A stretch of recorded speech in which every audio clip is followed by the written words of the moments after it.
এই মুহূর্তে সবথেকে বড় খবর ২১শে জুলাইয়ের আগে বিজেপিতে বড়সড় ভাঙন। তৃণমূল বিধায়কের হাত ধরে তৃণমূলে যোগদান করলেন বিজেপি পরিচালিত পঞ্চায়েত প্রধান। ২১শে জুলাইয়ের আগেই আবারও বড়সড় চমক তৃণমূলের। যদিও এক প্রকার বলা যেতেই পারে বিজেপির ঘরে ভাঙন বিজেপির। আগামীকাল ২১শে জুলাই, তার আগেই শনিবার দুপুরে নদিয়ার শান্তিপুর বিধানসভার তৃণমূল বিধায়ক ব্রজকিশোর গোস্বামীর বাড়িতে হাজির হন শান্তিপুর ব্লকের গয়েশপুর পঞ্চায়েতের বিজেপি প্রধান শ্যামল ঘোষ। এরপর তিনি বিধায়ক ব্রজকিশোর গোস্বামীর হাত থেকে তৃণমূলের পতাকা তুলে নেন। এ প্রসঙ্গে শান্তিপুর বিধানসভার বিধায়ক ব্রজকিশোর গোস্বামী বলেন, মুখ্যমন্ত্রী মমতা বন্দ্যোপাধ্যায়ের কর্মযজ্ঞের উন্নয়ন দেখে বিজেপি পরিচালিত পঞ্চায়েত প্রধান আজ তৃণমূলে যোগদান করলেন। এ প্রসঙ্গে সদ্য তৃণমূলে যোগদানকারী বিজেপির পঞ্চায়েত প্রধান শ্যামল ঘোষ বলেন, তিনি আজও পঞ্চায়েতের কাজ ছেড়ে এসেছেন। যদিও কর্মীদের সাথে কোনো আলোচনা এখনো পর্যন্ত করেননি তিনি। তার মনে হয়েছে এই পঞ্চায়েত চালাতে গিয়ে তিনি হিমশিম খাচ্ছেন, কারণ গত ১১ মাস পঞ্চায়েত গঠন হলেও সেইভাবে কোনো উন্নয়ন তিনি করে উঠতে পারেননি। যখন পঞ্চায়েত প্রধান হন, মানুষের কাছে প্রতিজ্ঞাবদ্ধ হয়েছিলেন তিনি সারা দিন রাত এক করে পঞ্চায়েতের সেবায় কাজ করবেন, কিন্তু এখনও সেই কাজ ব্যাহত রয়েছে। তাই বিজেপির প্রতি আস্থা রাখতে পারছেন না তিনি। বিগত দিনে বিধায়কের সাথে যোগাযোগ করেছিলেন, তারপর সিদ্ধান্ত নেন ২১শে জুলাইয়ের আগেই তিনি তৃণমূলে যোগদান করবেন। আজ সেটাই সম্পন্ন হলো। তবে আগামীতে গয়েশপুর পঞ্চায়েত প্রধান হিসেবে পদ সামলাবেন সদ্য তৃণমূলে যোগদানকারী বিজেপির পঞ্চায়েত প্রধান শ্যামল ঘোষ। এমনটাই জানিয়েছেন তৃণমূল বিধায়ক ব্রজকিশোর গোস্বামী। নদিয়া থেকে জগন্নাথ মণ্ডলের সাথে অপর্ণা, NE বাংলা। আমি বলেছিলাম যে ২০ তারিখটাই হচ্ছে উপযুক্ত সময়। শহীদ দিবস আগামীকাল আপনারা জানেন, এবং আগামী দিনের শহীদ দিবসের কর্মসূচিতে সে অংশগ্রহণ করবে আমার সঙ্গে এবং আমার দলের সাথে। এবং সবাই জানে যে গয়েশপুরে এবছরও আমরা লোকসভা ভোটে ব্যাপকভাবে লিড পেয়েছি। এটা আমি বলতে পারি যে বিজেপিতে বড়সড় ভাঙন শুরু হয়ে গেল। আচ্ছা, দেখা গেল যে লোকসভা নির্বাচনের পরে যে একটা বড়সড় ভাঙন বিজেপিতে যেমন দেখা গেছে, ঠিক বিধানসভা উপনির্বাচনে কিন্তু একই ফলাফল বিজেপির। তা কোথাও কি মনে হচ্ছে যে দলের প্রতি আস্থা না রাখতে পেরে কি তৃণমূলে যোগদান?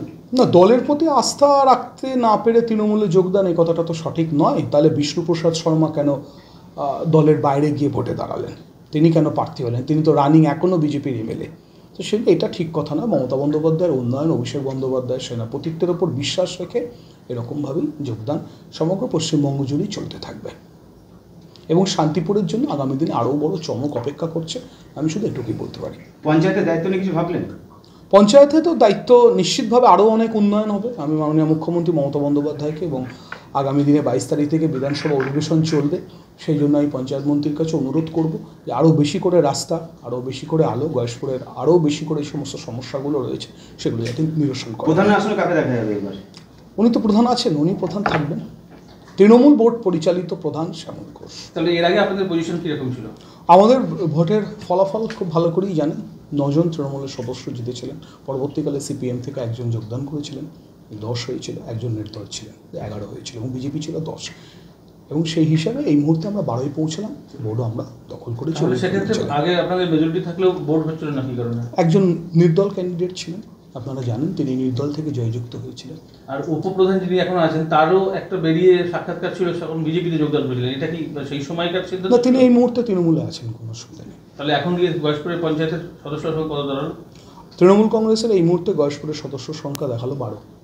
আচ্ছা, তো আর এইটা তো গয়েশপুর পঞ্চায়েত গেল, পাশেই বাগাসরা পঞ্চায়েত যেখানে আপনাদের হচ্ছে, সেখানে কিছু আছে? একটু আগেই তো বললাম আরও বড় অনেক। আপনি শুধু বাগাছড়া নিয়ে ভাবছেন কেন? আপনি আরও বড় কিছু ভাবুন না। জেলা পরিষদ ভাবতে পারেন, জেলা পরিষদের মেম্বার রয়েছে আমার বিধানসভার বাইরে, তারাও আসতে পারে। আরও অনেক কিছু ভাবতে পারে। তারপরে পঞ্চায়েত সমিতির তো আপনাদের হাতছাড়া হয়েছে বিগত দিনে, সেটাও কি আসতে পারে? নিশ্চিতভাবে চমক তো যে কোনো সময় যে কোনো মুহূর্তে আসতে পারে। কেউ বলে আসবে, কেউ না বলে আসবে। কারণ হিসেবে উনি কি বলেছেন আপনার কাছে? উনি ওনাকে প্রশ্ন করবেন, উনিই বলবেন কারণ হিসেবে কি বলবেন। আপনি কি মনে করছেন কি কারণে? মমতা বন্দ্যোপাধ্যায়ের উন্নয়ন, অভিষেক বন্দ্যোপাধ্যায়ের সেনাপতিত্ব, এবং যে দলটা শুধুমাত্র ধর্মকে বিক্রি করে রাজনীতি করে, ধর্মকে বিক্রি করে রাজনীতি কোনো হিন্দু করতে চায় না, সেই জন্যই সেই বিরোধিতা থেকেই উনি। দলগুলোর ক্ষেত্রে আপনারা বলে থাকেন কেউ বিজেপিতে গেলে যে সেটা ওয়াশিং মেশিন, সেটা পরিবর্তিত হয়ে তারা হয়, সেক্ষেত্রে আপনারা কি বলবেন? আপনারা তো যোগদান নিচ্ছেন। নিশ্চয়ই মমতা বন্দ্যোপাধ্যায়ের উন্নয়নকে দেখে যদি কেউ আসতে চায়, আমি তো সবসময় অভিষেক বন্দ্যোপাধ্যায় বলেছেন সবার জন্য দরজা খোলা আছে। ওয়াশিং মেশিন শব্দটার অপব্যবহার করা হচ্ছে, আপনি অপব্যবহার করবেন না। কেউ গেলে তার বিরুদ্ধে সমস্ত ইডি সিবিআই তদন্ত স্তব্ধ হয়ে যায়। চার্জশিটে শোভেন্দুবাবুর নাম ছিল, সেটা নিয়ে আর কোনো কথা নেই। এই সূত্র ধরে ওয়াশিং মেশিন বলা হয়েছে। ওয়াশিং মেশিন শব্দটা এই মর্মে ব্যবহার করা হয়েছে।